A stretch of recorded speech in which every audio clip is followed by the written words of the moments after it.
you guys are on yet. I don't ever know how I can tell. Oops. Oh, wow. Oh, okay. Hi. Yeah, I wish you guys could see what I see on this end because I can never tell if you're on, like if you can see me or not yet. But now I see that there are already 25 popping on. This is great. I'm just going to wait a few more minutes, but don't forget to just write if this is your first time joining us and where you're tuning in from. So if you're, where in the world are you? It's like, where's Waldo, I guess? So let me know where you are. And I love doing this. It's ridiculous. And I love that you guys are like ready and together. Oh my gosh. You were wondering, Noreen, if I could do virtual. So let's talk about that for a few minutes while people are still kind of popping on and everything. If there's a demand for it, I think why not? Let's try a virtual gallery. And this is where I'll be able to just, do my thing, but we'll do it this way. I don't know if I'll do it on Facebook Live or how we'll format it. Probably something more private in Zoom. So not anyone not anyone can just post. Oh my gosh, my friend Jay is tuned in. Hold on. Sorry. Look, squirrel. Hey, Jay. Jay is tuning in from India. Jason, you have to write that you're tuning in from India so I look cool that people in India are watching, even though you're from Seattle, which is pretty cool too, but India, I'm sorry, is way cooler. So Jay's been my buddy since second grade, and that's totally exciting that he's tuning in. Does that say Alabama, Jody? I don't have my glasses on because I'm too vain to wear them right now, but tell me if that's from Alabama. Hold on, 1 second. Jemison, Alabama. Tell me how you heard about this. This is very exciting. First time, Erin. Noel, thank you for tuning in. Oh, my goodness, so many people. Northern Jersey. Jay, right before you start work, I'm sorry, Jay did say where he's from. But anyway, so I think I want to do a virtual gallery, and I will totally let you know all in advance how to sign up for that. You really should be on my mailing list, though. So if you want all the information firsthand, make sure that you sign up for my mailing list, and that is on my website, deborahhanlon.com, which is somewhere written on this page right there. God, do you know how hard that hurts my brain to be able to do that? Yeah, there it is. See, right there. It's opposite. And like me on Instagram. God, I would suck being Vanna White. How does she do that? Instagram, right there. Anyway. I love Instagram. I'm kind of changing my Instagram account to take over what my Daily Dose of Deborah on Facebook is, and I still will write on Daily Dose every once in a while, but Instagram is like, I'm just enjoying it, so totally like me on Instagram. Where the hell it is? Where is it? There. Oh my God, I'm such a dork. I can't even stand it. One, for those of you who tuned in last week, my dad was on. And let me just tell you real quick, my father, I'd asked him to come on earlier, and he was kind of like, yeah, I'll come on. And then about 3 or 4 hours before it aired, he's like, no, I'm not going to come on. I'm all right. So I was like, all right, that's fine, even though I already announced that I was having a guest, whatever. Show business, life goes on, right? And like 5 minutes before the broadcast, he shows up at the door and he's like, let me just see, let me go. And I'm like, sit down. So he loved it. I feel like he's totally addicted to it. He thought he did a really, really great job, which I thought he did too. And he really did add that element of, well, now you know where I get my batshit crazy from. So, well, I get it from both my families. So that was totally fun. He loved it, and he wants to keep coming back. I'm also working on some software that allows me to have someone else on with me, and I might do a split screen one day. So stay tuned for that. Virtual gallery. Everybody's like really excited about the virtual gallery, which is cool. Yes, Kyle, I totally put a scarf on just for you. Thank you. It was my signature.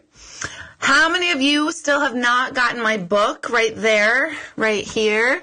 I am going to start a book club where I specifically answer questions pertaining to the book, because there are some chapters that might be confusing when you're reading them, or you might want clarity on them. So I really want to help you guys with that. I love the feedback I'm getting. Actually, Jay just texted me last night, and he's like, I got it.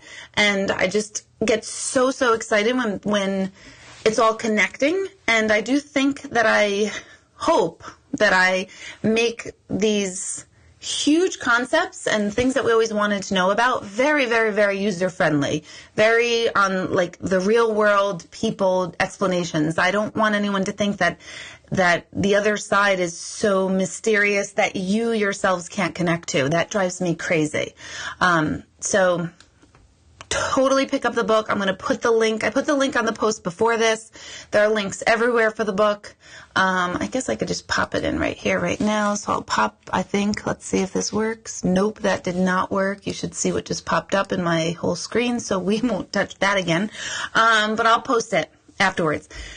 Yeah, and it's on Amazon, so you can get it on Amazon. And if you do get it on Amazon, please leave a review, like a good one. And if it's a shitty one, you can. If it's honest, I'll just feel sad about it. But I do want honest opinions on Amazon. So go ahead and do that. Or you could always pick them up at any of my events or my center in Newburgh. What else? I took notes here, so hold on. There's notes in front of me. Yeah, wow, I did everything. Holy crap, that's amazing. So virtual galleries on the list, and a lot of stuff are on the list. I have classes coming up.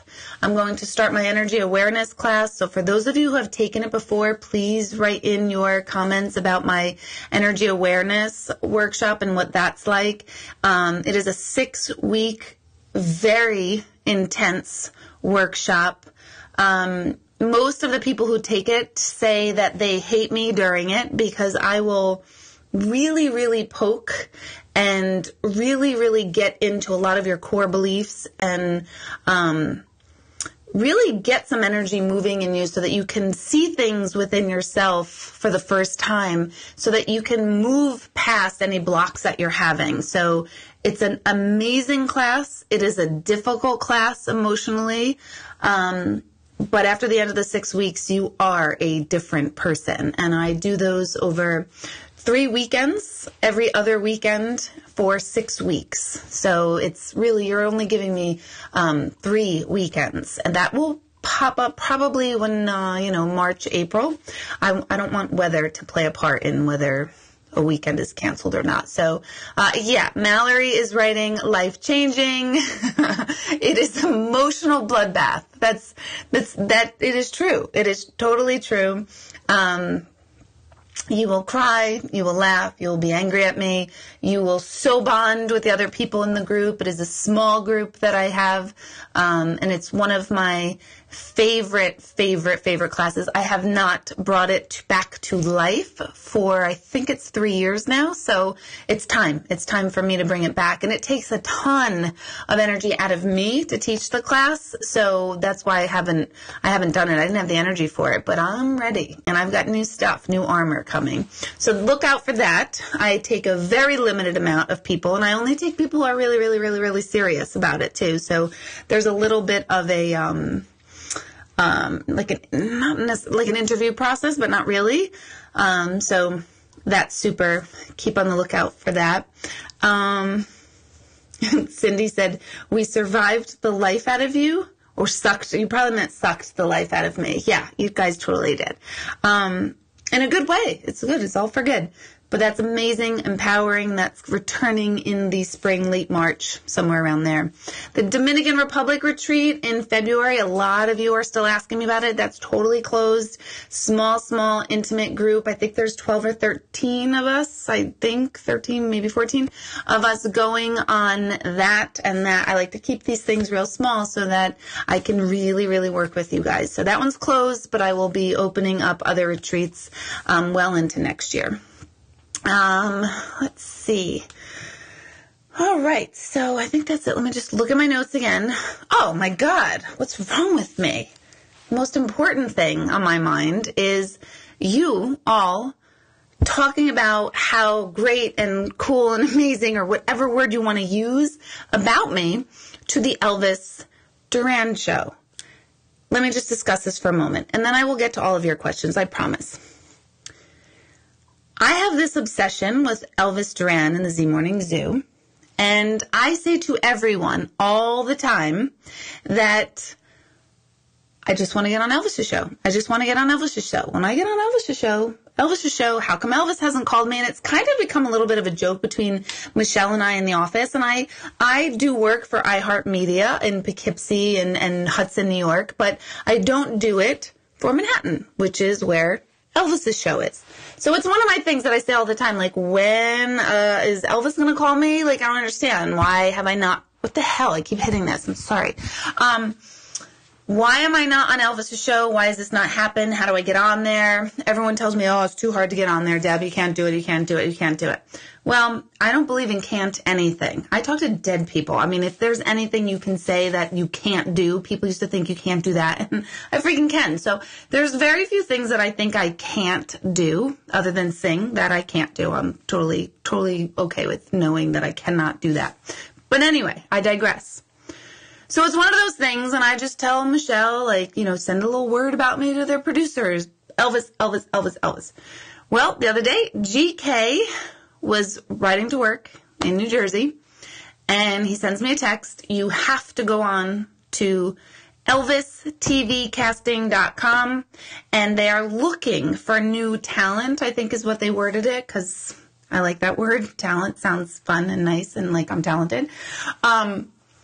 And they're looking for kind of like in paranormal world, but they're really looking for people who make a difference in the world. And this is what I like, because I need you guys. I swear to God, I really need you guys for this one. You've got to nominate me. I'm sorry to be so egotistical. I don't care what you write about me. You could write that I like to curse. You could just write what's real, right?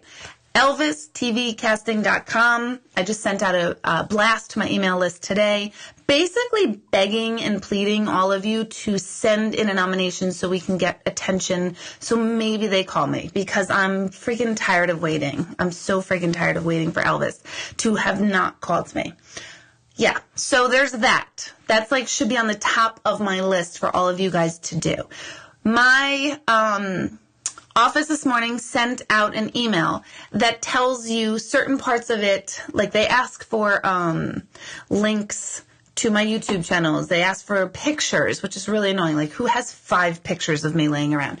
Like, if you do, that's creeping me out a little bit. But anyway, so we have the links and we have all the information. Oh, you know what else they ask, guys? And listen to this. Don't freaking get this part wrong, because someone did get this wrong. They asked for my age. So some of you are filling it out, and it's so exciting, but you've put my office's email as the email, which makes sense because I think their criteria is very confusing. And they ask for email. So obviously you, as filling it out, would think they want my email. They don't. They want your email. They want your cell phone. They want your name. They want my age, I guess. It's 42, okay? I don't really like talking about that, but I'll tell you what. One of these came back, and someone listed me as freaking 48. So I'm kind of freaking pissed about it. I'm not saying the other F word because I realize that some of you might have children in the area, and I don't want to be total trash, but if I could and I knew that this was completely, airtight and little kids aren't around, I would be saying fuck all the time tonight. But anyway, don't write that I'm 48. And if you think I'm 48, I'm really nauseous about that, and I really got a ton of work to do on myself. But anyway, I digress. It's 42. So, and Michelle, here's the other funny part. Michelle in my office, when she sent out all the information for you guys to put in, she goes, yeah, I wrote, don't worry, I got your age right. I wrote 43. I was like, Michelle, I'm 42. 42. We did laugh. She was like, oh my God, I'm so sorry. I was like, listen, 43, that's not that far off. But 48, someone said to me last night, why are you offended? I'm 48. I'm not 48. That's why I'm offended. When I'm 48, I will not be offended that someone calls me 48. But I'm 42, so don't call me 48. And if you think I look 48, don't send anything in. You can just log off now. But anyway, I digress. Please do that for me. And if you need information, if you need more information about it, let me know. Email the office, email me, message it on Facebook, because everyone always helps out and says, like, here, this is what you need to do. I want your heartfelt, real, true experiences of me. Like, write whatever you need, but I do need that.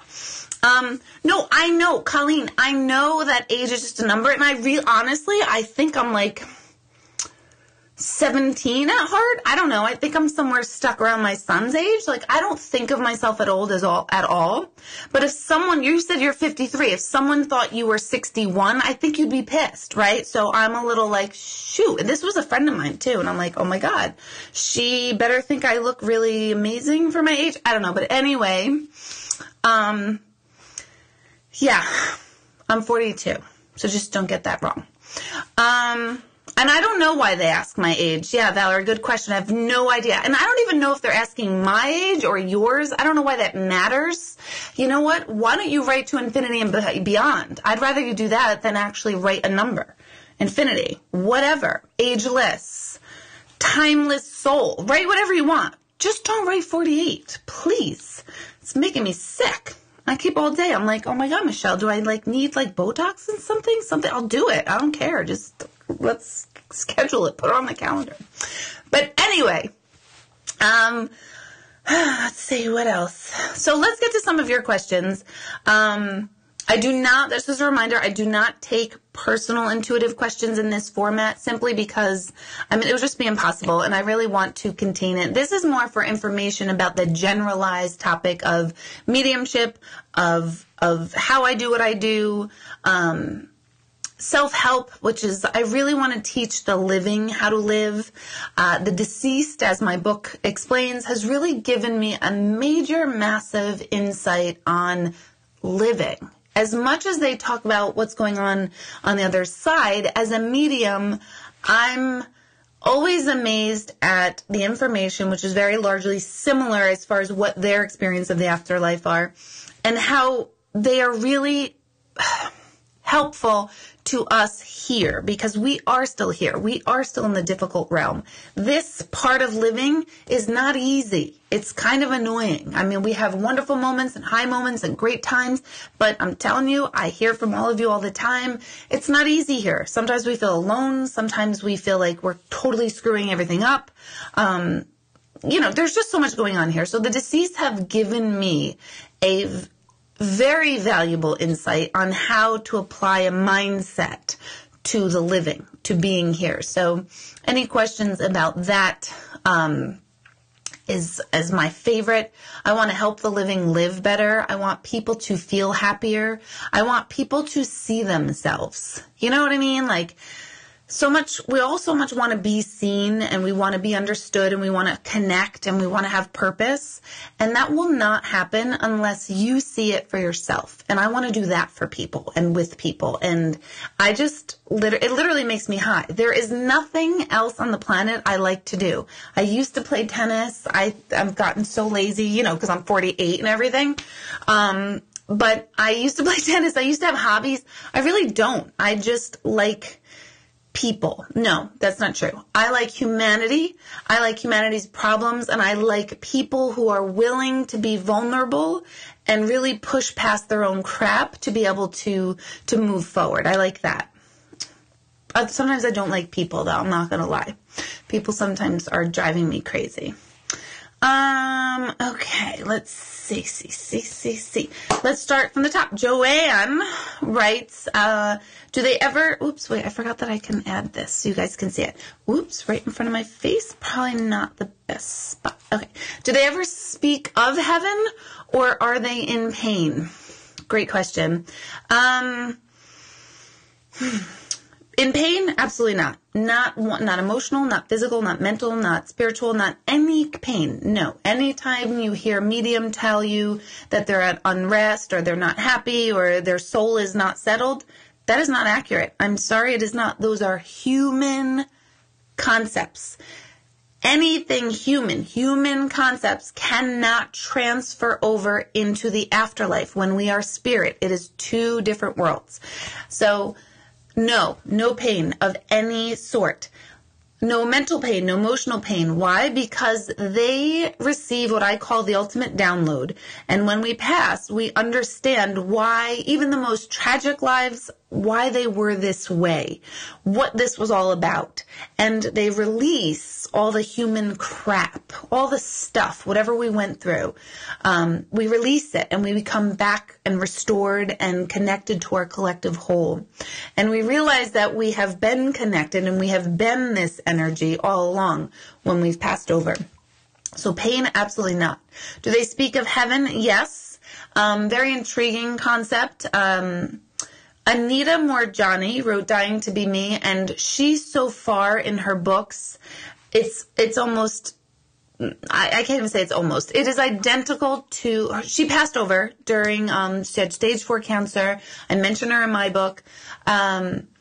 And she discussed that she had a near-death experience. She was very, very close to death, stage 4 cancer. And she crossed over, and what she saw and experienced as heaven. Her explanation is identical to what I've heard 15, 20,000 times over by all the amount of people I've read over these almost 20 years since I'm 48. Might as well be 20 years. I'm 43, so anyone tuning in late. So, oh shit, no, I'm not 43. I'm 42. But anyway, so do they speak of heaven? Yes. And it's all the same. Anita Morjani really describes it. I describe it very clearly in my book. Sometimes, though, they will talk about, like, say somebody who was a big golfer here. They will talk about, I get to golf every day, which is like their heaven. Are they really golfing? Is there a golf course on the other side? No, it's not like that. It's not a destination and it's not a location. Those are human concepts. It is a state of mind, a state of being. We need to be doing something here for us to physically experience something. They don't need to be golfing to experience the joy and love and passion of golfing. They just need to be sort of thinking of golf. Same thing with anything. What if they loved to be with animals? They're with animals. If they loved to take care of little children, they're with little children. If they loved whatever it was, whatever you think of your loved ones, whatever it is they love to do, that's where they're at. Is that all they're doing? No. It's not all they're doing. So again, you have to be very careful not to attach human concepts to a very non-human experience of crossing over. So I hope that answers it. I don't want another surprise party at 48. I probably don't. Nope. The 40th one was nice. That was very, very exciting. Okay, Kyle. Other than meditation, how do you get more in tune with the collective whole? Great question. See yourself in others all the time. Particularly the people that upset you, hurt you, or make you upset. I know, the answer's kind of shitty. Upsetting. Sorry if there's kids around. When we can see ourselves in other people, in all people, not just a few, in all people, when we can really, really, really come from ourselves, our individual Deborah self, Kyle self, and everyone here tonight, but realize that we are all the exact same energy, not a variation of energy, the exact same energy at our core. We are basically cloaked, if you will, in an identity based on our personality, based on our upbringing, based on our core beliefs. Again, all of this is in my book to explain it. But when we realize that our personality and our upbringing and our thoughts and beliefs are just such a teeny, teeny, tiny fraction of the whole, we can start to understand that we are just a little sliver, a tiny little sliver, and a miraculous and unbelievably unique and yet tiny and powerful sliver of a whole. We can start to judge less. We can start to do the whole like, well, I would never do that, and I'm not like that, and look at that one, and look at this one. That gets us closer to the collective whole. compassion. It's another word for compassion, but I'm not talking about compassion for people who are down and out. I'm talking about really, really connecting to people as if you are them and they are you, and not to see the separation all the time. Are you going to do this 24/7? Probably not. I live in this world. I discuss this world. I study this world. I meditate in this world. I think nothing else but this world. And I don't do it. I mean, there are times when you all know me by now. You know that like I go batshit crazy over slow drivers, right? So I know this amazing, amazing concept of being one with everyone and that everyone is us. And I literally lose my mind, and it's getting worse in my old age. So I lose it. I lose it sometimes in those moments. So am I perfect at this? I wish I was. I really, really wish I was. I know better. I don't do better. But there are times when I'm aggravated. There are times when I get angry when I see a parent responding terribly to a young child in the store, and it pisses me off that I do that because I was a parent, and I know how my patience gets totally tried with my kids and has been and all of that. But there's sometimes still that moment in me where I'm like, oh my God, they're just not listening to that child. Where, when that was me 10 years ago, losing my shit in the grocery store because all three of my cave boys were like in one corner of the store. I'm still human, and we're all human. But if you can really, really dive deep and try to connect to everyone as if you are them and they are you, and really understand that they are just a different manifestation of your energy, expressing themselves in a different way in this moment, I think that really helps us get much closer to the collective whole. It's a hard thing. It's a hard thing, and it's way harder to do it when we see someone who acts not pristinely. We all want to say we're Mother Teresa. We all want to say like, oh, I'm the most spiritual human on the planet. We're not. We're not all the time. And I'd much rather, and I talk about this in every meditation class and every class I teach, self-honesty, being honest with yourself and who you are, the positives, the negatives, and everything in between is so powerful and so healing that we don't need to pretend we're Mother Teresa all the time. We just need to know, like, our limits. We need to know, like, oh, there's me being a total a-hole right there. And do I like that feeling? Chances are, unless you have a psychotic chemistry of your brain, and that's I'm not even joking about that.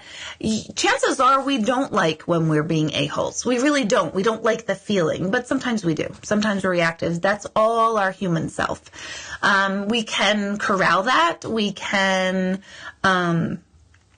really improve on that through awareness. Absolutely. Are we going to be perfect?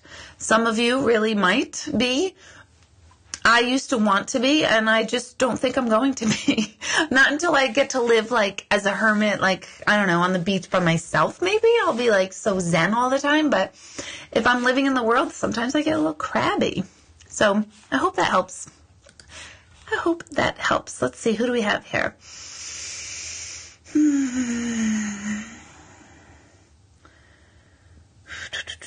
Sorry, I know I'm like blank. I'm just reading. I like your thing. I like your comment, Lisa. That was a very good way on how to look at things. Yes, but when a friend who's known me for 5 years thought that I was 48, she knows who she is because I texted her. And I was like, just correction, FYI, just need to settle something with you. I'm not freaking 48. So, yeah, I don't really know the positive in that one, but I like your answer. It's all how we do look at things. You're right. Let's see, what's this one? I can't read it yet. Okay, Jennifer, have you ever spoken to Spirit who expressed they were unhappy on the other side, or are all usually at peace? Great question. I have not. I've not heard that they are unhappy on the other side, ever, period. No one has ever lost. Many, many years ago, I used to be part of a development circle. And it was right after 9/11.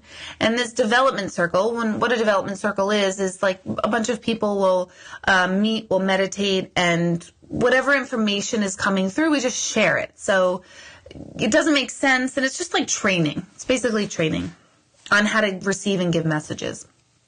And in this development circle, it was probably maybe a year, 6 months, a year after 9/11. And a bunch of people were talking about how there were still 9/11 souls who were not aware that they had passed. And they were hoping that our little circle would help them cross over. Now, I was probably in a group of like 10 people. We're sitting in a small room. The lights are dim. We're in a circle. We're meditating. And this person started saying that. And I remember like opening my one eye, like, WTF are you talking about? Sorry.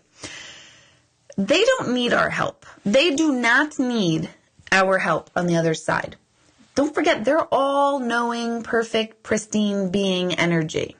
We are limited form energy, meaning our energy, our soul is within us, which is so powerful, but it is housed in a body and a consciousness and a personality that is limited. We don't know everything. We can't do everything in this lifetime. So, no, they don't express not being happy because they're freed. Imagine being able to completely meet the very core and essence of who you really, really are. The very thing human beings question. What's my purpose? Why am I here? What's this all about? How do I tap into my potential? How do I become more? What's missing from myself? All of those human questions and experiences. Imagine that being answered and felt and understood and incorporated. There's nothing but bliss in all of that. We have to be separate, meaning we have to come into form to understand what it's like to be disconnected from that energy so that when we return to it, we're reminded of the whole again. So, no, they're not happy. They're all at peace, all at peace. They also do not miss us, and people get upset when I say this, but they don't miss us because, remember, they're not disconnected from us. They finally understand what this human thing, this being human is, and they get it, and they know that we are still stuck in it. So they don't miss us. They're not disconnected from us. We miss them because we're still in human form. And while we are in human form, we are going to wish that everyone we know and love remains in human form until we all go at once. But we all know that doesn't happen. So death is a concept on this side, but on the other side, it's infinity, it's everlasting life, it's pure connection. So death is the exact opposite experience for the deceased. So, we think we experience death here, and we don't. We experience a whole other thing. This is all in my book. It's all about the concept of the afterlife. So, no, they're fine no matter how they passed. No matter how they passed, they are at peace. Okay. You know what I'm going to do, guys?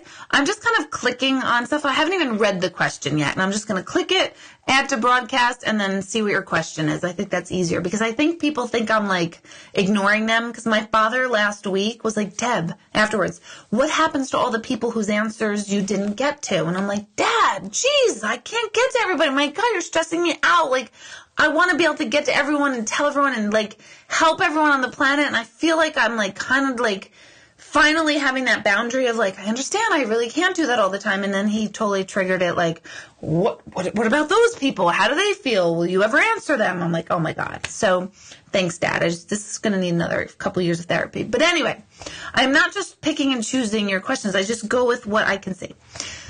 So anyway, I digress. Beth, when you conduct a gallery with a group of people, what happens? Do you start to get messages and tell the audience what those messages are, such as names, location, dates, etc., and then people speak up and say that makes sense to me? Good question. Thank you. That usually I have galleries in the evenings. I mean, I have a couple on the weekends on like brunch time and lunchtime. But I usually kind of slowly start opening my energy field for what I call data. I just want to call it data, information, kind of all day long. So I start paying attention all day long leading up to a gallery of just little random thoughts that come through my head. So if I'm home and I'm doing laundry and all of a sudden I'm thinking about the trip to Cairo, Egypt, I realize, I have never been to Cairo, Egypt yet, so that doesn't belong to me. So I make note of it, and I just make a mental note. I become very aware of my thoughts all day long. About an hour before a gallery, I really start to open up. I really start to plug into the energy field of who's coming, but I don't tell them to talk to me yet. I just start to slow myself into the awareness of, okay, and in about another hour, you're going to really what I call lift the curtain, and you're going to be available to receive messages. So I do that about an hour ahead of time. I have a little mantra or prayer that I say beforehand that I've never shared with anyone, and no one will ever know what that is, because it's something like very sacred to me. And then at the gallery, I will play a song. I do a little intro of like how to, I describe what to expect and how I work. I also tell you how to respond. So I will always know where I am in the room. And I always remind my audiences, like, even though you're here and signed up for this, sometimes people are like, I don't want to raise my hand. I don't want to say anything. And I hate those people. I'm not going to lie. I don't know why you come to a gallery if you don't want to share. But I will usually say, like, yes, I'm with you, you 3 or you 5, or I'm back there in the corner. And your job is to answer, like, yep, this is for me. So I start opening up. I play a song, and while I'm playing that song during the gallery, I start really opening up that curtain, and I tell everyone on the other side, okay, come to me one by one, show me who you are, and I ask some specific criteria, your name, how'd you pass, who's here, just a certain amount of information. I just write it down. Then the song stops. And I begin. I'll tell you I have 8 people here, and sometimes I get names. Sometimes I just get how they pass. I mean, it varies. Every single gallery is completely different. So, sometimes names are really great and quick and easy. Sometimes it's all locations. Sometimes someone else will claim someone else's loved one. I call you relative stealers because I took that from John Edward. He calls it relative stealers. And I'll know, like, nope, this isn't for you. This isn't yours. So I don't just randomly say, like, ooh, who has a sink in their kitchen? You do? Oh my God. I'm pretty specific when it all happens. So if you haven't been to a gallery, I strongly suggest you come, because I do think that is the best entryway to see if I resonate with you. If I'm the medium, personality and energy that you would like to do that connection for, I would strongly recommend that. So I hope that answers. That's a good question. Thank you. Okay, Shelly, what did you write here? What would be a good reason for a baby to be born to 2 heroin addict parents? Ooh, that's a heavy one. Okay, so your question is, what would be a good reason? That's a human concept. So basically you're asking, why in the hell would anyone either choose to come to heroin addicted parents, or how could anyone think of that as a good thing? And again, those are human concepts. We cannot place on it. I do believe that all children choose their parents. I chose my 2 parents. I keep wondering why. I wish I chose really, really wealthy parents, but I didn't. But anyway, I digress. All of you listening, you chose your parents, and all your children chose you. And what that is that you choose those parents who are going to give you the life experiences, the beliefs, the core beliefs, the lessons, so to speak, that your soul wanted to come here and learn. So, a baby born to 2 heroin addicted parents, as horrifying as that is, needs to learn something from that experience. What is it? Who knows? There's a million different things. Maybe it's abandonment if both parents leave them. Maybe it's growing up early and learning how to take care of themselves without parents. Maybe it's, God, I mean, it's endless. It's endless. So I don't know, like, what that child's specific lessons are or would be, but there's something to it. I teach a class called Why Are We Here? I think you took that, Shelly, or maybe you missed that one, but why are we here? A lot of times people will say, Deborah, what am I here to learn? I don't understand. What are my lessons? How do I even know? And I will teach a very fast pathway for you to understand basic lessons that you're here to learn. by looking at why did you choose the parents you chose.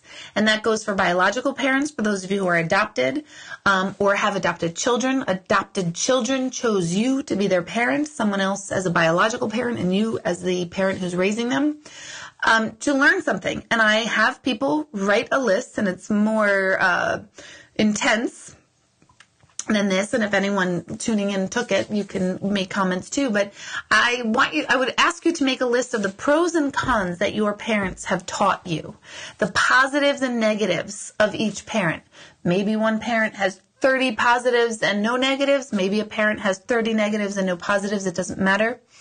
And then you take a good look and you'll start to see a theme within that. You'll start to see like, oh my gosh, wow, I really needed to learn independence, or I really needed to learn what pure love feels like, or, it's endless. So a good reason in a human concept, there's no good reason. To us, that's so sad and so horrifying. But I guarantee all of you have something in life that you endured, at least one thing, probably 100, but at least one that you've endured that created something within you. It strengthened you in some way, shape, or form, and good came out of it, or is still to be revealed and coming out of it.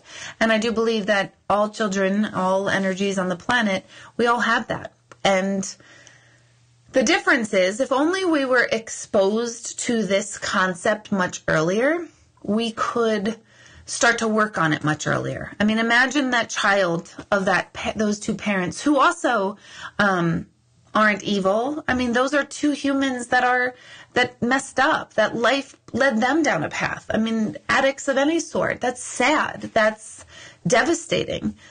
And I can have compassion for people who are in that trap, because it's the grace of God that it's not me in this lifetime, is what I always say. It's the grace of God that I'm not an addict in this lifetime.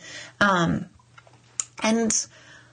yeah, so I think that answers it, I hope.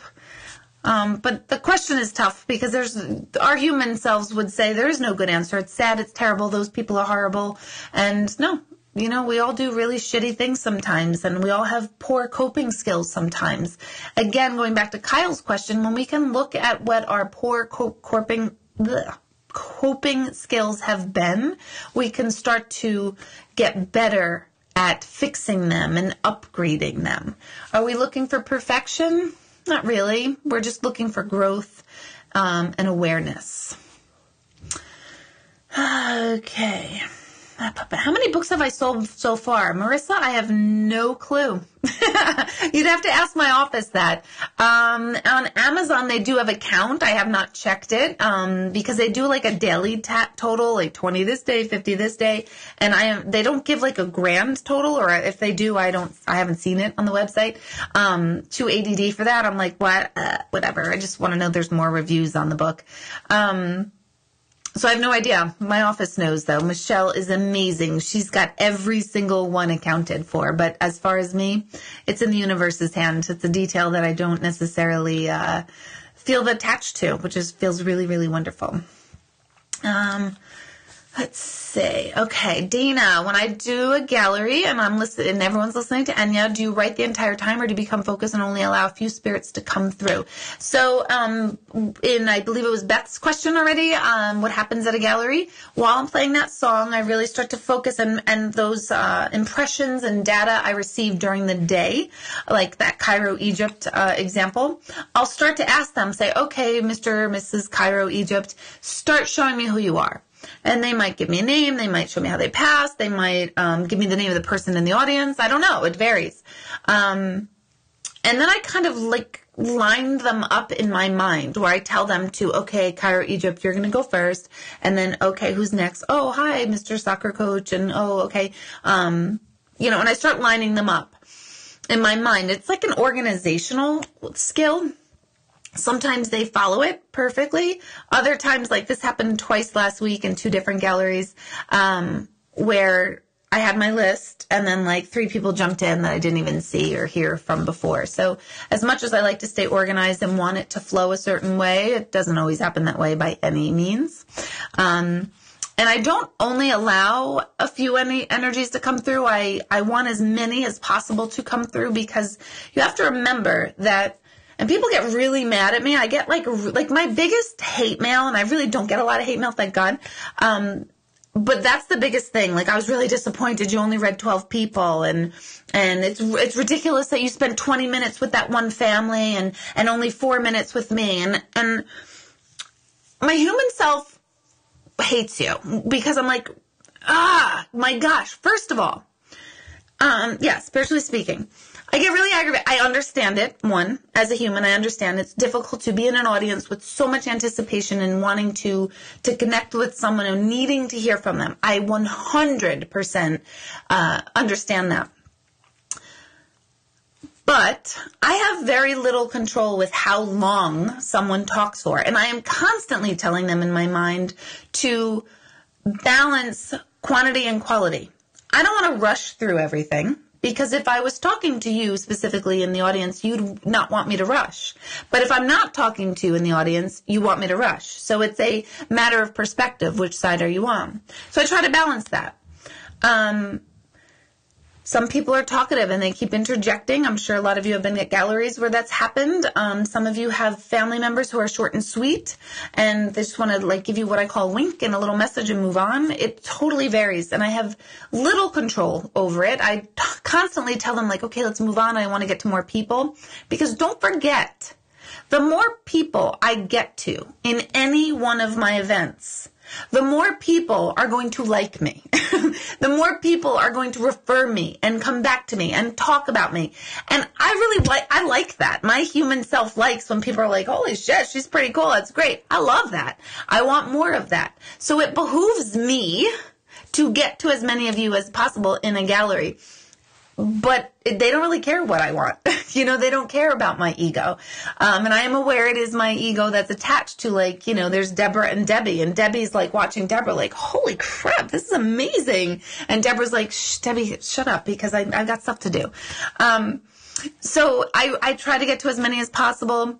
And sometimes it works really well. Sometimes it doesn't. I always tell the audience, you know your loved ones. You know how they'll be. You'll know that if they catch my ear for hours and hours or not. So I do try my best to totally balance the two worlds. Catherine, have I ever seen the Blessed Mother? Catherine, you just told me that you have not read my book, because yes, I have several times, but two very, very, very clear and distinct times I saw the Blessed Mother. Backstory to this is I went to Catholic school, as Jay, if he's still tuning in, he went to Catholic school with me. And so I did the whole Catholic schoolgirl thing, first Friday Mass. I tell you right now, I don't know any prayers. I don't know the responses. I never paid attention. I know, I wish I did. My favorite prayer of all time is the Our Father. I just love that prayer. But I never identified as a Catholic. And I do believe that's because my mother was so open with every religion. Her bookshelves, which I describe in my book, were filled with many, many Eastern religions, many philosophies, philosophers. She was also raised in a completely all-Jewish neighborhood. She was the only Catholic in that entire neighborhood in her high school in Brooklyn. And her mom was Protestant, so she was being raised Catholic. Her mom was Protestant. Every bit of her friends were Jewish. So she was exposed to all religions from day one. And she really passed that on to us, that religion was a personal preference and a way to experience or connect with God or a higher power, whatever you want. And I am so forever grateful that I had her and that concept really passed down and taught me from very, very early on, because I believe in all religions. I believe in their amazing social constructs and community strengthening, whatever they are. I studied world religions in college. I wanted to be a religion major. I thought about getting a PhD in theology for many years, and I still would if I win that friggin' Powerball or Mega Millions. I was just telling my sons tonight that I'm totally getting my PhD in theology. So see you later, guys. I'll be working on that if I get those numbers. But anyway, so I don't subscribe necessarily to any one religion. I had 2 instances, one when I was very young, where the Blessed Mother came to me and I knew it was real, real, real. And as soon as it was over, I thought, I knew it was real because you just feel it. But then my human brain came in and was like, oh, you're such an idiot. You made that up. That wasn't really real. And then years later, in 2007, I had a very, very, very significant connection and meditation where the Blessed Mother showed up. And in that meditation, again, all of this is in the book, right here in this book, where she came to me in a meditation. I'm crying in the meditation. She is absolutely, it is her. And she said to me, she handed me a crystal and she said, when you receive this, you will know this experience is real. And she handed it to me like this. Can you see it? Like this. She put it in both her hands and handed it to me. You will know this meditation and this visitation was real. And it was a crystal about this big, perfectly clear, point at the top.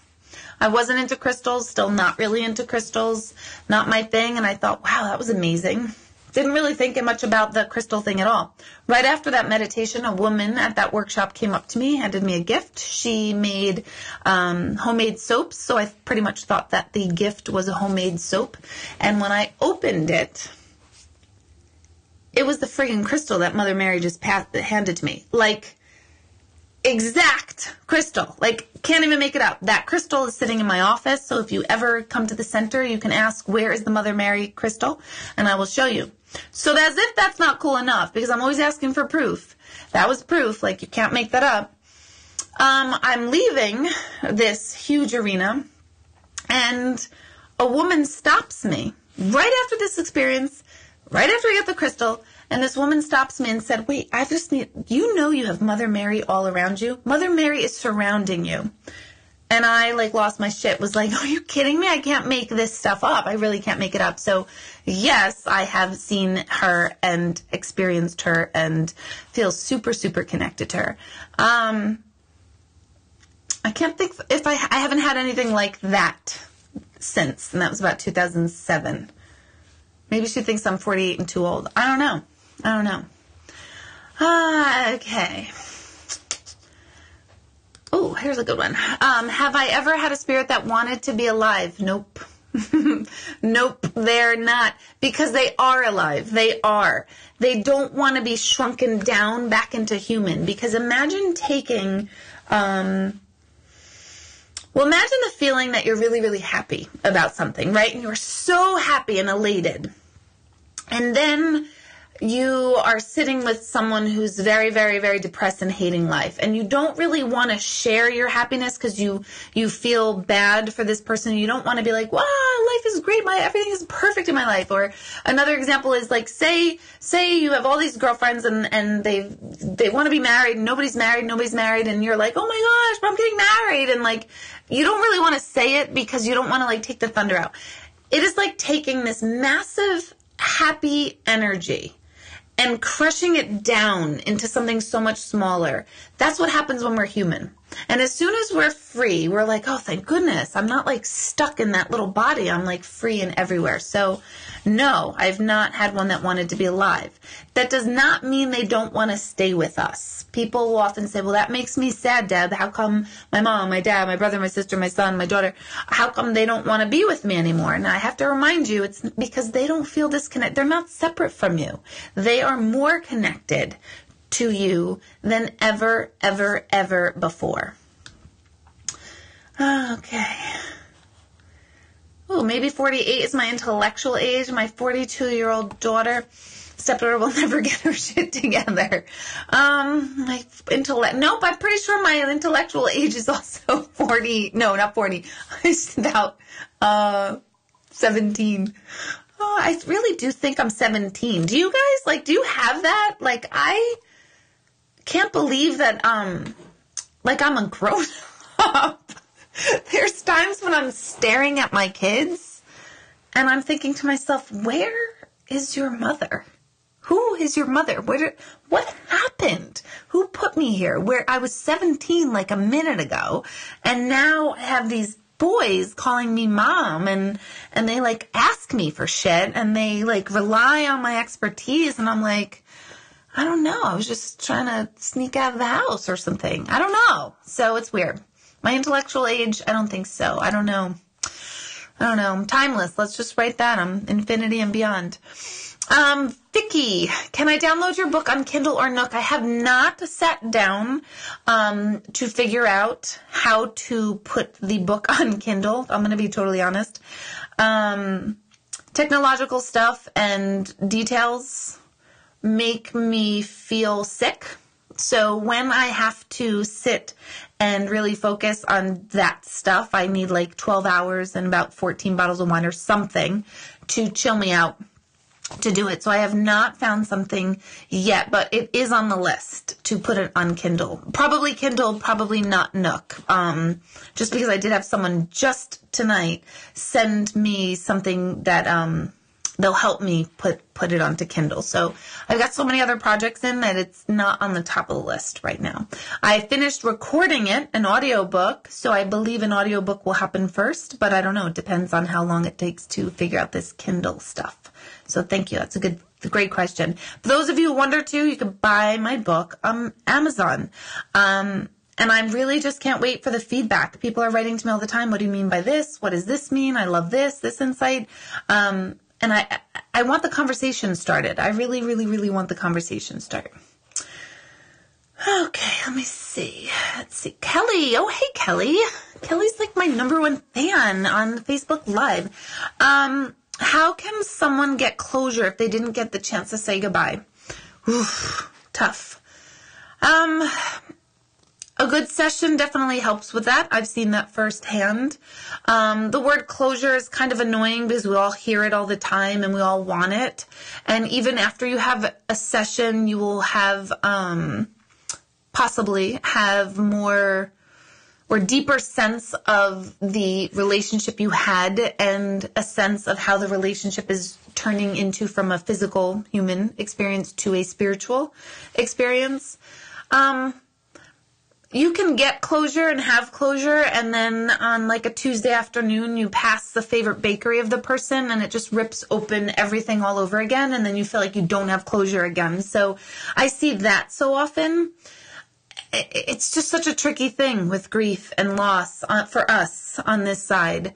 Hard to say. There's not any one answer to that question. I definitely have seen dramatic changes in people because they needed to hear from somebody that they didn't get to say goodbye to, or someone who they had an argument with before, or someone they hadn't spoken to in 15 years before. And people who are best friends with someone and was up with them from the moment they passed also needs closure. So closure is a tough word. I think it comes down to so much. It's a loaded question. Fabulous question, but it's a loaded one because we're human and our mind plays tricks on us. We as humans, remember this is coming from this side, this human perspective, not theirs. They get the closure they need immediately. It's us who often don't.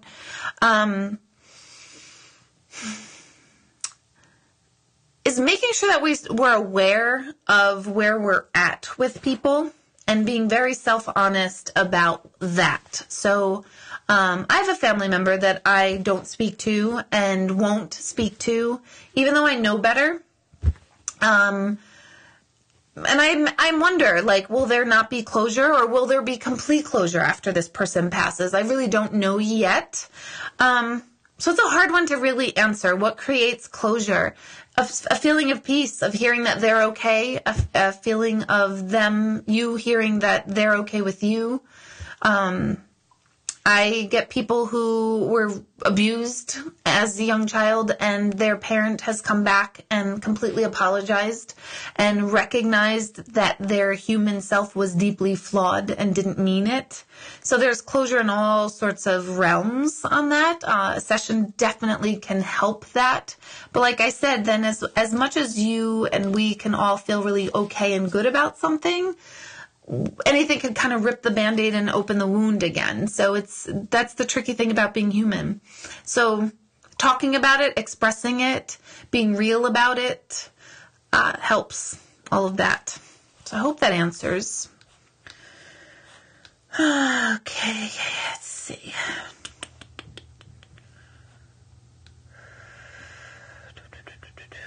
Oh, Jay, I just saw this. I saw you were addressing Lisa. I don't know what Lisa is. I don't know what this is referring to, but I just clicked on this. I saw a John Edward show where someone's son connected with her after crossing over and before she was notified that he passed. Ugh, I have had that also at a gallery.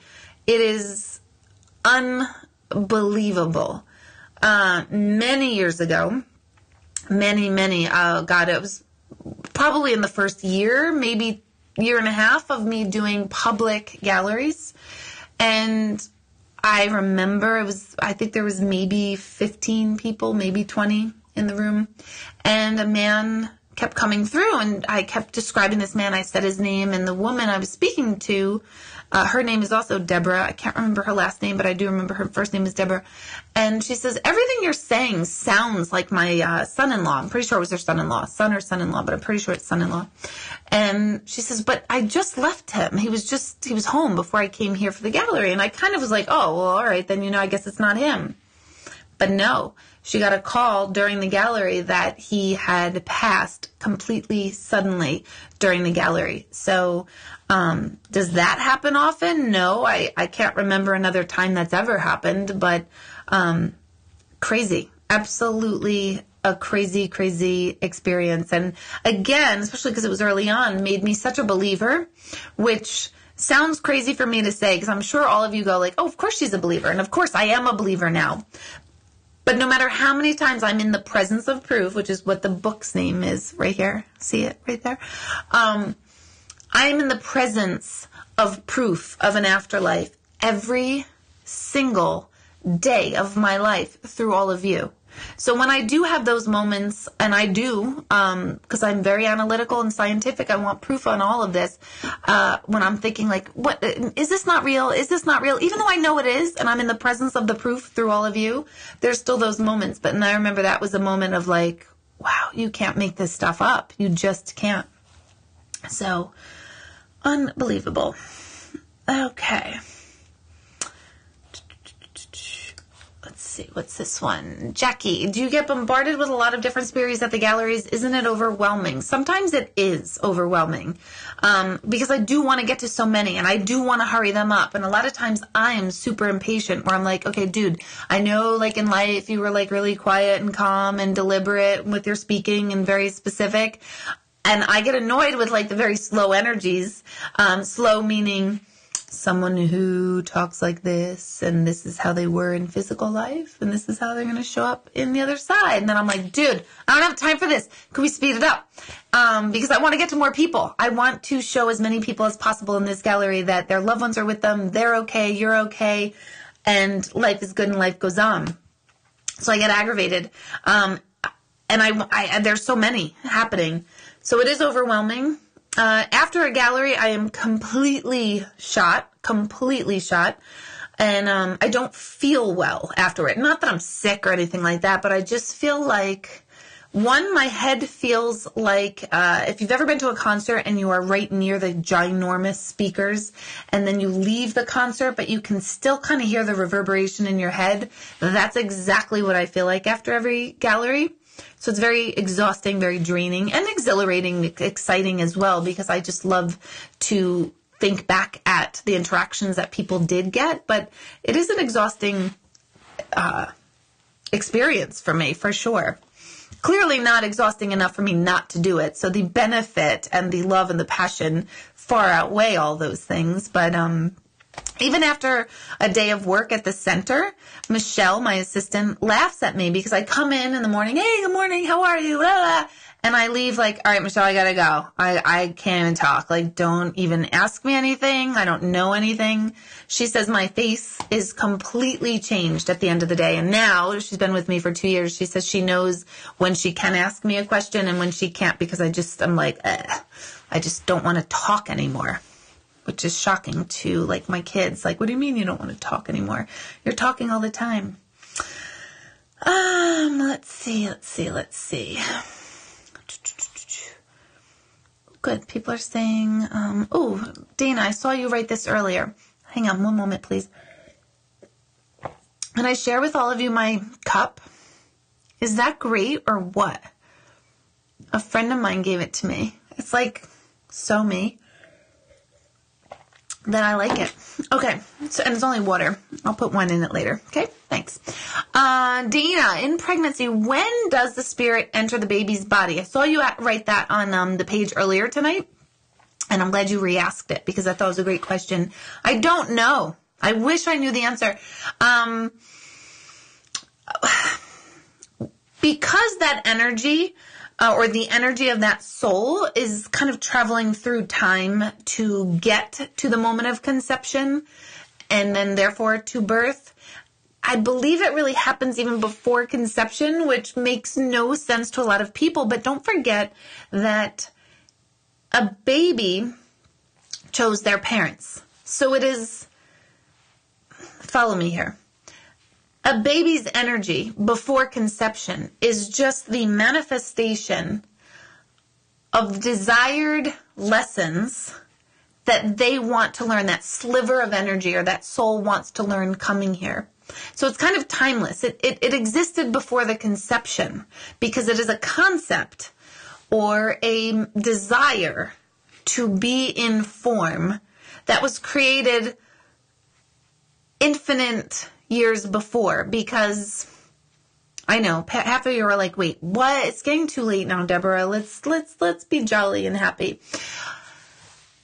Those parents say they're 30, but when they were 30, before they were born, their parents were 30. So at what point does the creation of any manifestation of anything happen? It's been infinitely possible since the very first person because everything has come past and come through that person. So when does the soul enter the actual body? It's actually a soul as a concept of energy, as a potential. In other words, is a potential of expressed energy known as that baby.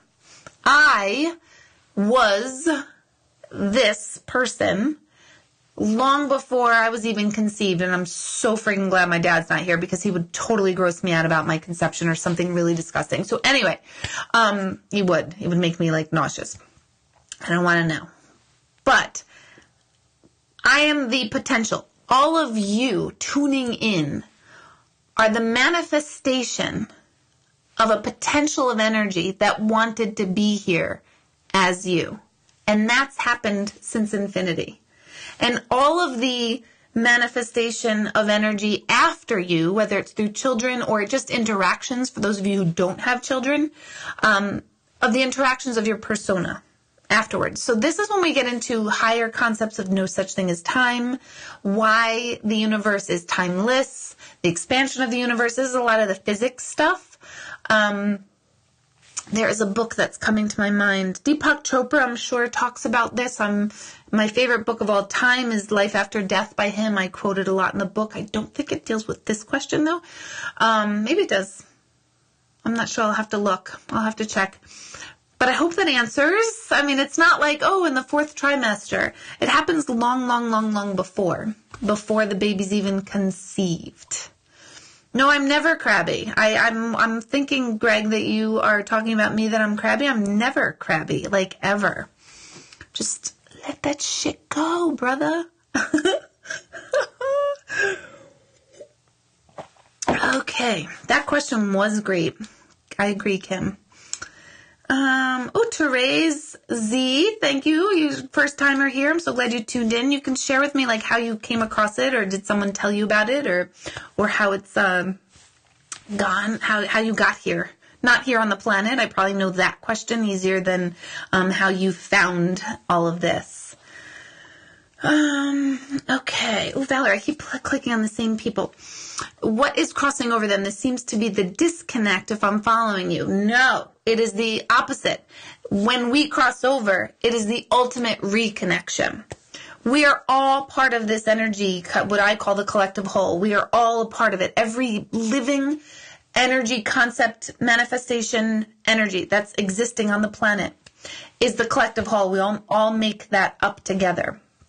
When we die, we are aware of our existence as part of the collective whole all along, and we are restored to that awareness and that reality that we've been connected all along. It's kind of like, always reminds me of Dorothy in The Wizard of Oz. Like, it's been here all along. That soul, that power, that energy, that potential, that infinite empowerment, that's in you. That's in all of us right now. That it's so connected, and it's so at peace, and it's totally whole and perfect and fine. The thing that messes it up is this separate identity that separates Deborah from you, Valerie, and Deborah from everyone tuning in. When we are separated, we think we're different. I'm almost 6 feet tall. So instantly, our souls can be completely compatible, but if you're, say, 5 foot tall, we make a discrepancy because we're human, where something about us is different, which is true. Height, it's height. Maybe it's hair color. Maybe it's language. Maybe it's religious beliefs. Maybe it's our upbringing. Those things separate us. And we can say, like, no, but I believe we all are one. But pay attention to times when you either feel different from everyone else, or times you feel someone else is different from you. And really pay attention to it without judgment. Just be aware of it, and realize that we're all exactly the same. We're all going through the same shit. We really, really are. I hear about all of you all the time. I go through my own shit. I see my kids. I'm now seeing your children in my office. We're all going through the same shit. We're all friggin' nervous and anxious. And what if this doesn't happen? And what if this does? And what if I don't get to be so-and-so? And oh shit, I screwed up. And why did I mess up? Why did I not graduate college? Or all this stuff, right? Is just our human being, and it's creating separate.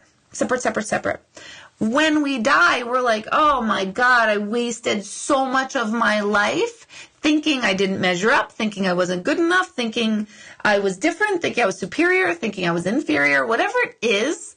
When we die, we finally realize, no, we are finally connected. The disconnect is in being human. We feel the best, and all of you, weigh in, tell me if I'm wrong.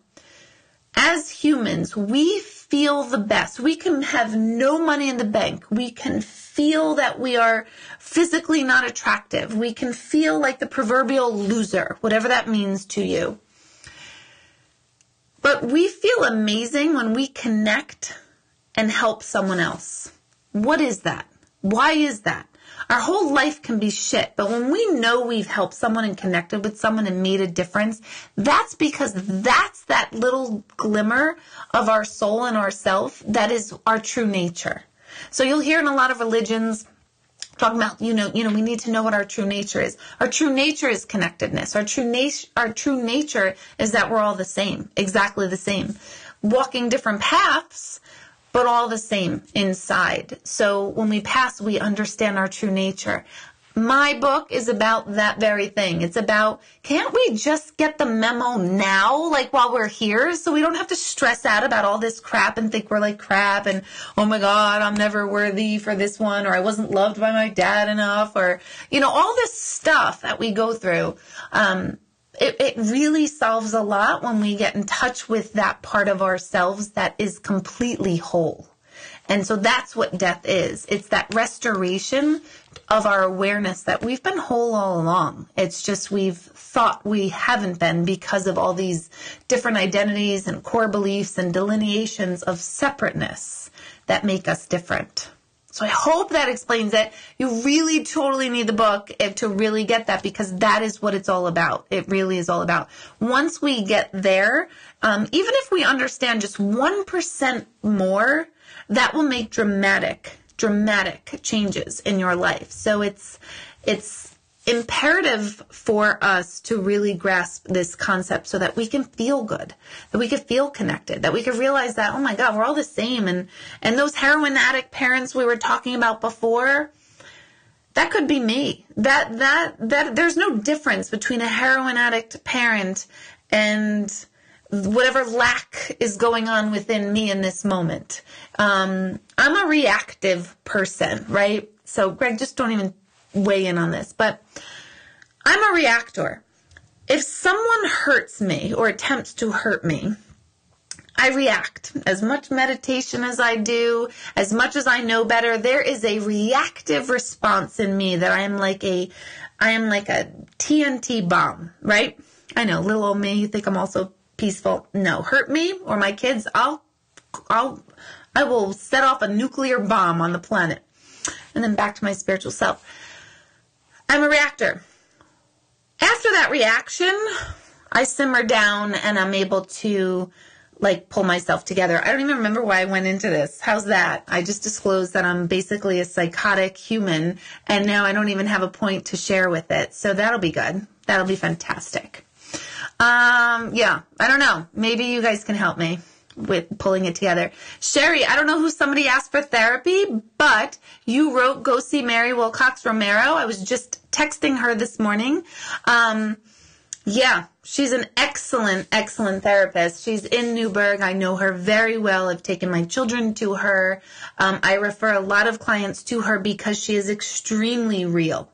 And she's not one of those therapists that's going to make you feel like shit for being human. And we just talked about that this morning. So I don't know if I referred her to you, Sherry, or if this so happens, but I just saw that you, put that up there. So thank you. Okay. Let's see. Mary Ann, but you answered me later that night and it made me feel good about having a response, even though it wasn't live. Oh, well, thank you. I do try afterwards to try to get to some of your responses if I can answer quickly.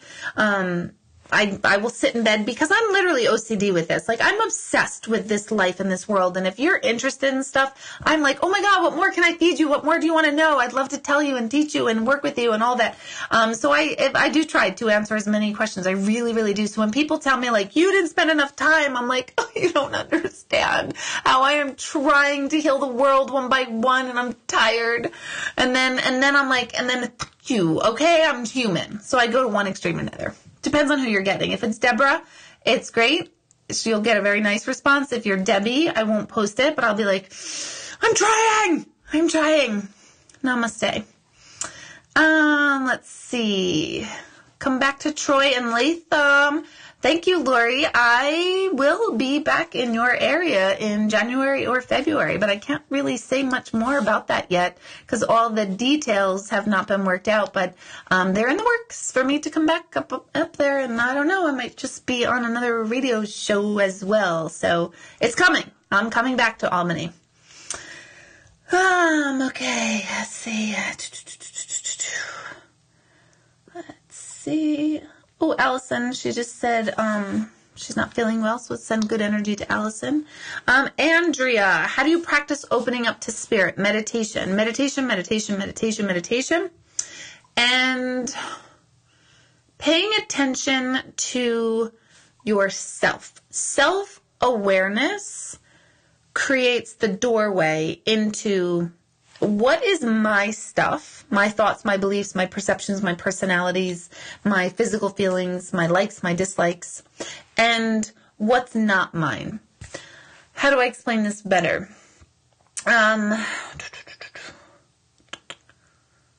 Well, as I'm bringing through an energy, they might have a different I was going to say political belief, but let me not do that. I'm not getting into political beliefs.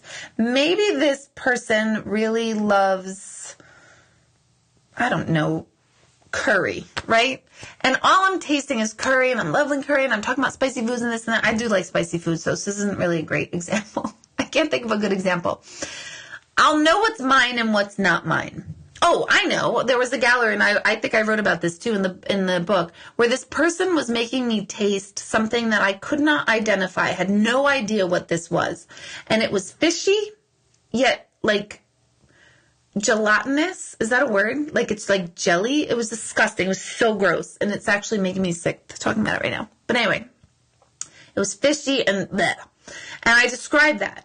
And the person's like, I don't know what you're talking about. I don't know what you're talking about. And then it came out like, oh my God, their favorite like snack was some sort of mint jelly with some sort of fishy thing going on. And I knew that was not mine. I knew I didn't like that. So I was aware that all of a sudden this very faint taste was coming into my mouth. And the more I paid attention to it, the more I can get very more specific. Like at first it was a texture. I felt the jelly and I'm like, ooh, is this jelly? And I'm like, oh God, it's not jelly. It's like fish without. So it's really self-awareness to understand like what is mine and what is someone else's. If I'm very like anxious and nervous, around people. This happens to me all the time, actually. Growing up, I thought I was really shy and antisocial because I would get very, very anxious around people. And I mean friends. And I would think like, oh my God, I'm a dork. I don't know what to say. Oh my God, I can't follow along. I don't fit in. And part of me was that I was a dork. I came across pictures of me in like high school and I'm like mortified with who I was and what a dork. But anyway, I'm going to go back to therapy probably to Mary about it. But anyway, where the hell? I just lost my train of thought again. I'm scared. I'm dead. I'm totally deadly scared of myself. What was I even saying? Dork, back. Oh, yeah, I got it. Sorry. Oof. My gosh. It's not because it's late. This is just how I am, everybody. Help me. Maybe I should start praying to Mary again for her to come back and restore my brain. I think I might do that tonight. But I would get nervous, and I would really be overly nervous. And I'm not really shy. I can carry on a conversation and I can be social. I just really choose not to be honest, in my private world. But I realized that it wasn't my stuff. It wasn't me. I was picking up on their insecurities. I was picking up on their discomfort. And that still happens to me all the time. And I have to like disconnect. Like, is this me or is this that person? So really self-awareness will help you open up to spirit because then you can separate yourself from them and it becomes much, much more clear as like my brain is so clear. Okay. I keep pressing the same people's questions. Oh my goodness. My daughter was born with memories. She used to talk about them all the time when she was little. She's forgotten them now. Totally common. Past lives are a very real thing. Kids will constantly say, like, when I was big, Mom, remember when I was big? Or Mom or Dad, remember when I was your dad? Or, those are real things because we're having a memory of a former lifetime. And in our culture, past lives are not like a thing here. We don't talk about it here. But in a culture like India, it's a way of life. It's not even weird. It's how it's expressed and done. And kids are constantly talking about who they were when they were bigger. And they have much more ability to recall it because it's socially more acceptable. They hear about this all the time. So as we become more enlightened and open to different possibilities, we'll be able to sort of pass that on down to your kids. Okay, don't listen to negativity. I don't know if somebody was saying something negative on here. If you were, that's a reflection of you and not me, so I'm all right with it. Someone called me my Deborah. I like that. Thanks, Laura. Oh, my God. Okay. Oh, wow, I'm really way behind because I'm seeing, okay. I say I'm 28 and I'm really 49. That's what I'm talking about, Patricia. That's exactly what I'm talking about. Oh, God. Hold on. Oh, my gosh. Let's see. Yes, because I'm 48. That's why I'm losing my train of thought. Okay, what happens I love you guys. You guys are really fun, and you get me, and I love that, because people who don't get me are like, oh my God, did she just curse? I thought she was, like, spiritual. I'm like, I am fucking spiritual, okay? I just say fuck a lot, all right? I hope your kids aren't there. They should be in bed anyway. What happens at your meditation sessions, and how do they work? You guys can chime in at this, too, but, I got a chuckle out of myself for saying that. Sorry. Oh, I sometimes got a kick out of myself. Meditation sessions. I will walk you through the whole thing. I like to teach people that they can go deeper, and you can get into a deeper state. Sometimes we kind of leave our bodies. That's not creepy. You have awareness. You're not like, I'm not like making you cluck like a chicken or anything creepy like that.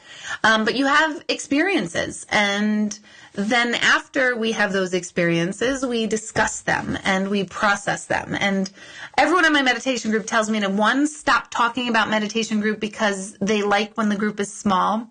But it is the best kept secret. They keep saying this is the best kept secret about what I do. At meditation, I'm able to work with you deeper. Am I working with you one-on-one? No. But in a room of anywhere between 15 and 40 people, 40's a lot. My studio can't really handle many more than 40. But you're really learning how to process. You're really going inward. You're really having experiences. And it's a sounding board where you can say, hey, how come when we opened up my throat chakra, how come I started coughing? Or I had this experience and it felt very unwell. I didn't like it. What was that about? You know, I'm able to help connect the pieces for you. And by listening to other people's experiences, you get so much out of it. So it is so worth it that you need to try it. Yeah, and I love that people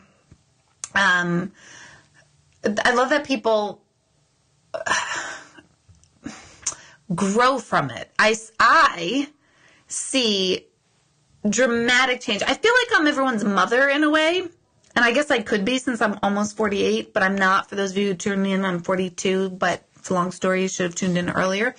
But I feel like I'm your mom. Like, when I see the lights go on in people, when I see someone who's tuned in tonight and has really worked really hard on herself and is finally saying no to her family that's constantly putting her back up against the wall, and she's constantly feeling not appreciated, to see that woman finally take charge of her life and struggle with it and be real about it and be super funny about it, but do it. And that same woman who decided to, take a vacation for herself and really work, I feel like I'm their mom. I feel like I'm just this proud mom that's like, oh my gosh, they're getting it. I'm imparting this stuff and they're getting it and they're flying. So meditation is it. It's where it's at. It's every other Sunday. It's at my center in Newburgh. In November, I will schedule a virtual meditation. So we will do it like this. It's through Zoom. So I can see you and you can see me. It's two-way. And that's definitely cool, but there's nothing like that one-on-one group. You just show up. It's very informal. It's $10, and you could bring a yoga mat, or I have some of your own. I have some at the center. Bring your own. Sit in a chair. It's so informal. Come alone. A lot of people prefer not to have anyone with them, just because it's a very personal experience. It's kind of like group therapy without like the therapy bore about it. And anyone else, you can expand on it as well. Do people come to me all the time, Susan, or just before galleries? Good question. I kind of tell them on the other side not to talk to me. It's like I'm antisocial with the other side. I'm like, gosh, I'm going to be a hermit. But years ago when I first started, they were coming to me all the time, or my awareness was plugged into them all the time because I was constantly trying to figure it all out. And I was constantly wanting that proof really early on. So anytime I got information, I was so excited about it. I'm like, oh, I'm in the mall. I see this person. I'm going to go tell them. And it was a lot in the beginning because I wanted it. I don't want it anymore. I don't want that level. I don't want 24/7. And I have a very, very, very good, strong on-off switch. So when I'm working, it's on. And when I'm not, it's off. And it's rare that it just pops in anymore. It has popped in. And I have shared this, I think, before, where sometimes like, Greg and I will be out to dinner and all of a sudden my mind will drift over to another table and I'll just kind of lock in for, 10 seconds. And then I realize like, okay, I'm not tuning into that man's father. Like he's going to have to wait. I'm having a glass of Pinot Noir right now. And I would never go up to anybody anymore. So it doesn't really happen like it used to. But it does happen right before I have appointments, always. It starts from the moment I get into my shower. I start paying attention to my thoughts, and I'll go, I call them my BLTs, my big, long thoughts. So I will pay attention to these big, long thoughts that have no meaning or bearing on my life, and then it makes sense as soon as I get into the office or start a gallery. What do I mean by a big, long thought? Could mean anything. Recently, I was thinking about all the overtime I was getting from filling potholes. Like nothing could be more far removed from my physical life. No one in my family works on potholes. There's nothing. And my first session that morning was the son of someone who was like filling his footsteps and was doing the same job, which happened to be, a lot of overtime for working on the road crew. So stuff like that'll come to me and I realize like, wait, I don't fill potholes. I don't work on the roads. So that's what I mean. Jay, what are you talking about? JJ Thad was robbed of a Grammy in 1988. That's a true story. I was listening to JJ Thad's Supersonic like a week ago and was totally thinking of you, Margaret, and Megan, and I almost messaged all of you and I didn't. I was a great fail now, but when I was back in 7th or 8th grade at Catholic school, there was a talent show and we were supposed to do, my two girlfriends and I were pretending to be JJ Thad singing Supersonic, and we all had our own part, and I was singing it in my car and thinking of the three of you. Remember when I said I was a dork? I'm not kidding. I really was a dork, so yeah, but I destroyed those photos last week at my mom's house. That's a true story. Let's see. Okay, how we doing? Just give me a little thumbs up or check in to see how you're doing.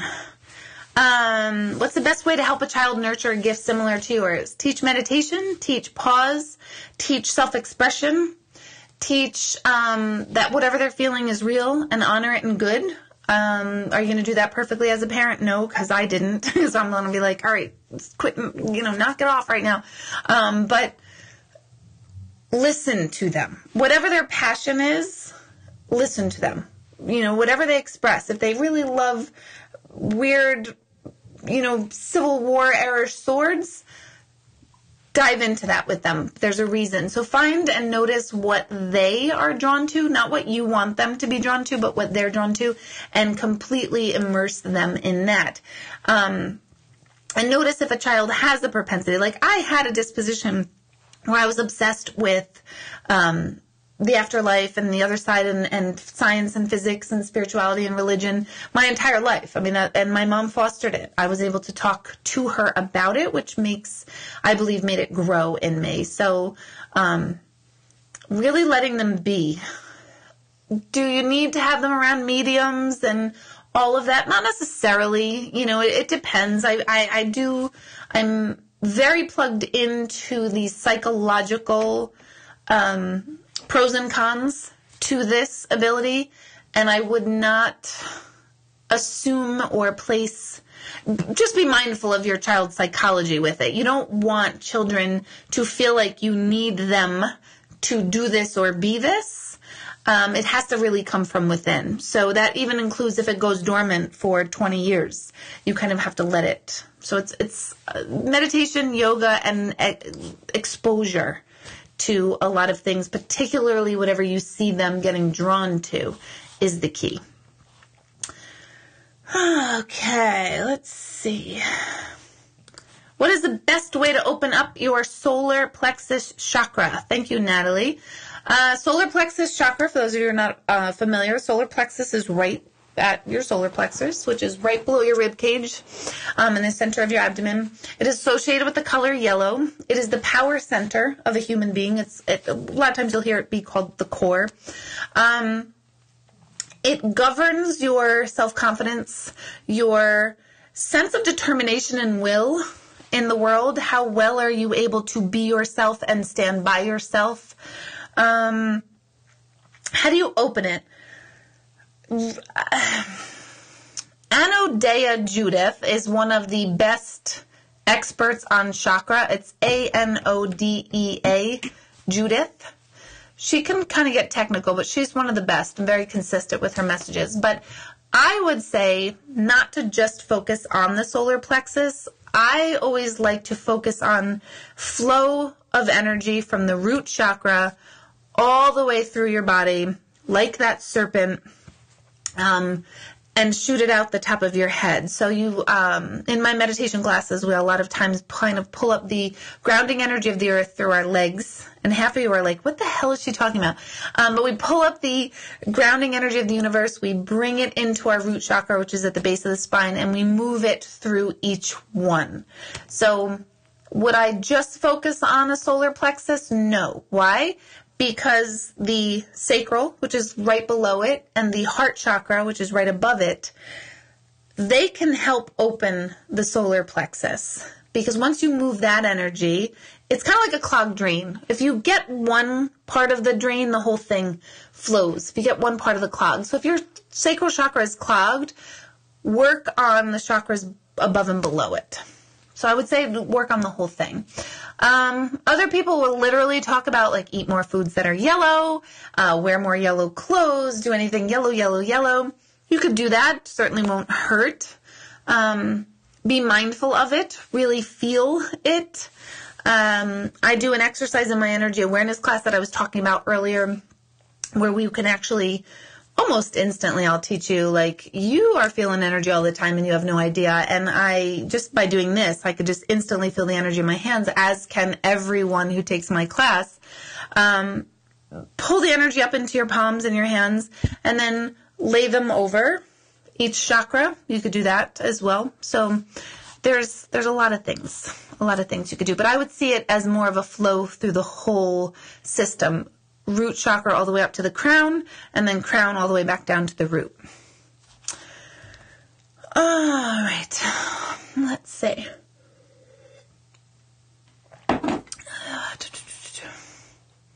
I'm not sure I understand this. Okay, Jad.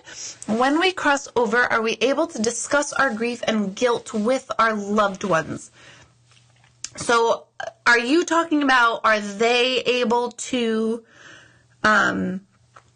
communicate their guilt and their grief that they had here in this lifetime?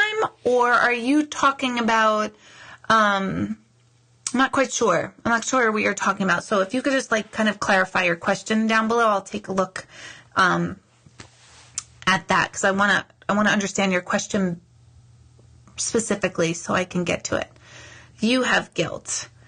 So when you cross over, are you able to discuss that with them when you get there? Is that what you mean? I think that's what you mean. I'm going to just wait till you answer, because this is important. Because we all have guilt of some level or another. And I call it the woulda, coulda, shouldas, and it's horrible, and it makes us sick. So, Jad, just let me know if that's correct. If you're feeling guilt and you're hoping that when you cross over, you'll be able to discuss this. Yes, okay. Yes, but you won't need to.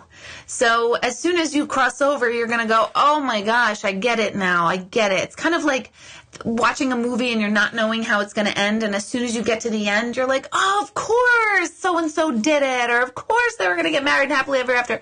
It all becomes very, very clear at the end. So you won't need it anymore. But here, while you're here, you can still very much work on that. How? Depends on how you're wired. I'd have to sit with you so I can say this would help you specifically. So what I'm saying now isn't specific to you, but sometimes it's helpful to write out your guilt, or write out your apology, or write out your anger, or write out damn it, why'd this happen? And why'd you leave me here with this guilt? Or whatever's really true, whatever you're feeling and it's true and true, write that out, express it in some way so that you can get that emotion in motion. You can get that guilt and that energy in motion. So, you won't need it though. You won't need it. Best to start now so that you don't have to live out the rest of your days carrying that guilt. Also, be very realistic, and this is kind of ties into what I was saying before about kids. Our own human psychology is that this is all so overwhelming. This, meaning life and experience death and grief and guilt and sadness and stress and all of it. Realize that you're human. And sometimes, and again, I'm not specifically addressing, I don't know what you're guilty over, so don't think I'm intuitively picking you apart or anything, because I'm not. But sometimes we do fuck up here. We do. We all have. We all will. I guarantee all of you can think of at least 2 or 3 things in your life you wish you didn't say, or wish you did say, or didn't do, or did do. And that's a part of what it's like to be here.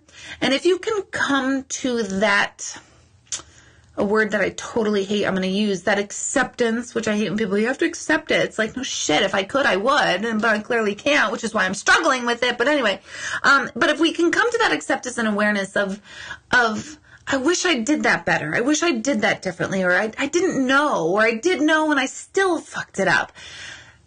That's human. And you're being human. And the more honest you can be with yourself with that, the more healing will come to you. I promise you that. The most healing thing we can do as humans, is be honest and be truthful. What is real is, what you feel is real. And what normally causes us so much pain and grief is we're trying to either pretend what we're feeling is not what's happening, either because it's too painful or we think we're bad for feeling something, or responding in a way that we know we shouldn't have, but we did, and then we try to kind of backstep our way out of it. Own it. There is unbelievable healing potential in owning your shit and owning oh my gosh, I really can't get over that I did that or didn't do that or whatever. You can't argue with the truth. No one can argue. They can say, well, you're wrong. And you can say, I know I was wrong, but it was what happened. It's what's true. I wish I did it better. I wish I did it differently. There's such power. You can't argue it. And when you can't argue something, there's no resistance to it. And when there's no resistance to something, it puts you more into flow. So I would say get really, really, really honest with yourself, with all the good, bad, and indifferent. I'm not saying focus on, let's write all the 50,000 ways I suck. I'm not saying that. We don't need to do that. But become really honest with yourself on how you feel and didn't feel and what's true and real for you, knowing that it's only the truth to you. You don't need to explain your truth to anyone else, and no one else needs to even believe or understand your truth. It belongs to you. So there's great power in honesty. And like I said, when we're honest, no one can argue it. There's no ground to walk on. You just kind of disarm an argument by saying, yep, that was me. Yep, wish I didn't do it, but I did. Or, yep, I do it 10 times more too. Be real and honest, and that will help. So it's a really long answer to your question, but I really do hope that helps, because guilt and all of that just completely, it saps us. It saps our humanity. It totally does. Meditations are on Sunday. It's on my website, deborahhanlon.com, which is right here, which is really weird to have these things right there. But it's right here, says Vanna White. My Instagram is over here. Find me on those things. Click like. I got a lot of stuff coming up again in the spring. I'm going to reopen that energy awareness class. There will be a very limited amount of people that is super, super, super, super intense. Those of you can see what people responded. If you really want to move your shit, come to that one. If you want to really see that you're in a being of energy, and you're the sum total of your thoughts and your core beliefs and how that manifests, come to that. That'll be in the spring. It is a 6-week course where you will commit to 3 weekends with me. It's every other week. So it's over 6 weeks time, but we will only spend 3 Saturdays and Sundays together. Super fabulous, super powerful. Not for the weak, not for those who want to, play airy fairy, fake and fun. You know what I mean? It's not that. I will plow right through that, and we'll get to the nitty gritty in a really good way. Fun, laughter, tears, lots of it. So that's coming up. Don't forget ElvisTVcasting.com. This is so that I can be nominated for Elvis Duran, the Z Morning Zoo, my ultimate dream, where I keep saying, just get me to Elvis. There's a lot going on there. So go to ElvisTVcasting.com and you can nominate me for either the category of paranormal or people in interesting worlds. Phrase it however you want. If you need help, you can email my office. What I mean help, meaning answer certain questions like my age, because people are writing the wrong age. If you write over 42, I'm going to be pissed. So just write that I'm 42, because I am today. Right? It's not my birthday, but I mean I am right now as we're talking. And I need as many nominations as possible, because that is my goal. And that is my dream, and it's just not going to be possible without you guys. You can watch this again on my YouTube channel. I think I have, let's see. Oops, it says below in comments. It's not there yet. I will post where my YouTube channel is, or you could just look up on YouTube, Intuitive Medium Deborah Hanlon. I have recorded a ton of answers to a lot of your questions years ago. Just don't laugh at all my funny haircuts and stuff, yeah. There's also an episode where I did help the police. Someone was asking me that last week. That's on there. Let's see. My website will have everything else. I have 3 galleries this next week. One is in Ramsey, New Jersey at the Kathy Santos Dog Training School in Ramsey. That's Wednesday night, this Wednesday. Let's see. Oh, Thursday night, I'm going to be at the Witch Hat Party that benefits hospice in Newburgh, and it benefits Orange and Sullivan County Hospice. So that's a fundraiser, and that's information. It's a really fun night.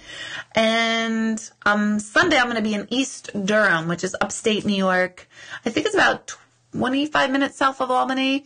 Great place, Shamrock Inn in East Durham. There are still tickets available to all of those.